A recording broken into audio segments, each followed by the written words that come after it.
আজকে আমার ছাগলের বাচ্চা হয়েছে। আর কতজন দেখতে পাচ্ছ বাচ্চা এসে দাঁড়িয়ে আছে ছাগলের বাচ্চা দেখতে। আর আমরা জানতাম না, পাশের বাড়ি বৌদি ডেকে বলছে তাদের ছাগলের বাচ্চা হয়েছে। সকালে মা আর বৌদি যাই বাগানে বেঁধে এসেছিল, তারপরে যাই দেখিস ঠিকই একটা ছেলে বাচ্চা হয়েছে। কতক্ষণে হয়েছে কেউ জানে না, একাই একাই দুধ খাচ্ছিল বাচ্চাটা। তারপরে ওখান থেকে মা বললে নিয়ে চলে বাড়ি নিয়ে চলে এসেছে। আর মা ডাল কেটে দিয়েছে গাছ থেকে, খাচ্ছিল ছাগলটা। রনিত বল, আমি ছাগলকে পাতা খাওয়াচ্ছি ছাগলের বাচ্চাকে, বল। তোমরা দেখতে পাচ্ছ আজকে আমাদের ছাগলের বাচ্চা হয়েছে, বল। আজকে আমাদের ছাগলের বাচ্চা হয়েছে। ছেলে। ছেলে। কি বাচ্চা হয়েছে? ছেলে। ছেলে বাচ্চা। কটা হয়েছে ছাগলের বাচ্চা? একটা হয়েছে। কি নাম ওর? কি নাম রাখবি ওর? রনিতের কি খুশি, বাচ্চা হয়েছে বলে ছাগলের। ও যখন বাড়িতে মারা কাজে ব্যস্ত থাকে তখন যায় মাঠে ছাগল বেঁধে আসে, গাছ থেকে ডাল ভেঙে দেয়, আমের পাতাগুলো খায়, ভেঙে ভেঙে ছাগলকে খাইয়ে দেয়। আবার দুপুরবেলা যায় জল খাইয়ে আসে ছাগলকে। ভালো কাজ করে বাচ্চাটা। সকাল থেকে বৃষ্টি হচ্ছে, থেমে যাচ্ছে। আর এই মুরগিটাকে দেখতে পাচ্ছ বিকালের সময় সব মুরগি ঢুকে গেছে, আর মুরগিটা এখনো ঢুকেনি।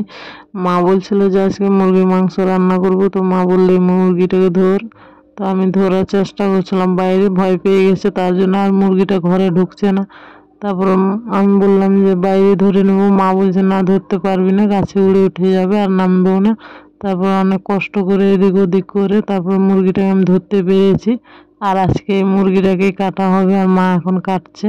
আর আমি একটু পাটা ধরেছিলাম, আর বৌদি এদিকে গরম জল চাপিয়ে দিয়েছে, মানে সকাল সকাল রান্না করে নেবে। একটা মুরগি আবার পরে কাটতে হয়েছে, একটা কাটা হয়েছিল আগেই। তো মা বলছে যে একটা মুরগিতে হবে না, বাচ্চা টাচ্চা আছে, আর দেশি মুরগির তো বেশি ওয়েট হয় না। যখন পরিষ্কার করা হয়ে যায় সব কিছু ছাল টাল ছাড়িয়ে দেওয়া হয়, তারপরে তো একটু মাংস হয়ে যায়। তার জন্য পরে আবার একটা মুরগি কেটেছিলাম। আর বৌদি একাই একাই কাজ করছে, আমাকে বলছে যে তো করতে হবে না, তুই বসে থাক, গল্প কর। আমাদের আজকে দেশি মুরগি কাটছে, দুটো মুরগি আমার মা রান্না করবে মাংস। বৌদি ওদিকে মাংস কাটাকাটি করবে, তার জন্য আমি আর কাঞ্চন মশলা রেডি করে মশলাটা মিক্সিতে ভালো করে পেস্ট করে নিচ্ছি। আর সবাই মিলেমিশে কাজ করতে খুব ভালো লাগে, সত্যি তাড়াতাড়ি হয়ে যায় কাজ। গল্প গল্প করতে করতে এদিক ওদিক করে কখন যে সময় পার হয়ে যায় বোঝাই যায় না। আর কাঞ্চন ভালো করে পেস্ট করে নিয়ে মশলাটাকে, আমাদের মশলা রেডি হয়ে গেছে। এখন বৌদিকে দিয়ে দিলাম। বৌদি এখন রান্নাতে বসবে, মানে হয়নি এখনো। ও উনানে একটু মুরগিটা পুড়িয়ে নিচ্ছে ভালো করে, যেন ছোট ছোট চুলগুলো না থাকে গায়ের মধ্যে মুরগির। আমার বৌদি সত্যি খুব ভালো মানুষ। যদি ওকে বলা হয় যে তুই সারাদিন সারা রাত কাজ কর, হ্যাঁ ও কাজ করতে রাজি আছে। যদি রাত্রেও ঘুমায় 10টা 11টার দিকে, ভোর 3টে 3:30টার দিকেও জেগে যায়, উঠে আবার ঘরের গরু আছে ছাগল আছে সব বাইরে বার করে গোয়াল থেকে সব কাজ করে বৌদি। যদি শরীর খারাপ হয় তো কান্নাকাটি করে শুয়ে থাকতে, ওকে নাকি ভাল লাগে না, ওকে কাজেই ভাল লাগে। সবাই যখন বকাঝকা করে তখন বলে যে আমি কাজ করব, কিছু হবে না। ওই জরা শরীর নিয়েও কাজ করে, ওকে নাকি কাজ না করলে একটুকু ভালো লাগে না।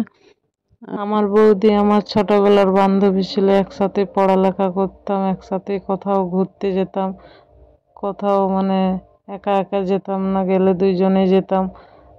কুটুম বাড়ি গেলেও দুইজনেই যেতাম। ওর কুটুম বাড়ি হলো আমাকে নিয়ে যেত, আর আমার কুটুম বাড়ি হলো ওকে আমি নিয়ে যেতাম। একা একা কোথাও আমরা ঘুরিনি। এই তো রহন দেখা কথা বলেনি। হ্যাঁ কিসের জন্য মুড়ি রান্না হবে। আমরা কাল রাত্রে ভোরটার সময় চলে যাব বাড়ি। মাথাটা কেমন লাগে রে? মাথা আরেকটা মাথা আছে। বৌদির মাংস কাটা কমপ্লিট হয়ে গেছে, দেখতে পাচ্ছ গামলার মধ্যে মাংস রেডি হয়ে গেছে। আর এখন বৌদি কড়ার মধ্যে তেল দিয়ে দিচ্ছে, রান্না করতে বসে গেছে বৌদি। বৌদির মানে বলছি না, কাজের খুব স্পিড, খুব তাড়াতাড়ি হয়ে গেল। কাটাকাটি কোনো ভেজাল নেই।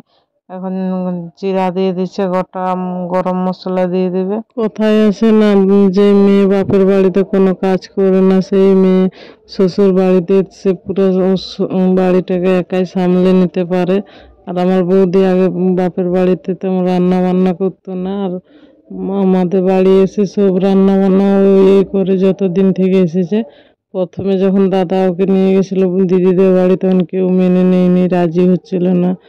তারপরে আস্তে আস্তে সবাই মেনে নিয়েছে। বাবা তো বলছিল যে ঘরে তুলবই না, আমার একটা ছেলে নেই। তারপরে সবাই মিলে বুঝিয়ে সুঝিয়ে তারপরে নিয়ে আনা হয়েছে বৌদিকে, নাহলে তো নিয়ে আসা হতো না। আর বাবার খুব রাগ। বৌদির মাংস কষা হয়ে এসেছে, আর দেশি মুরগির মাংস যেমনই রান্না করো খুব টেস্ট লাগে খেতে সত্যি। আর বৌদির এখন কড়ার মধ্যে জল দিয়ে দেবে, জল দেওয়া হয়ে গেছে বৌদি। আর আমাদের ভিডিওটা কেমন হয়েছে সবাই কমেন্ট করে বলবো। আর বৌদি রান্না কমপ্লিট হয়ে গেল। আশা করি আজকে ভিডিওটা যদি ভালো লাগে লাইক কমেন্ট শেয়ার করো। আর খাওয়ার ভিডিও দিতে পারলাম না, কিছু মনে করো না, পরে আবার ভিডিও দেবো।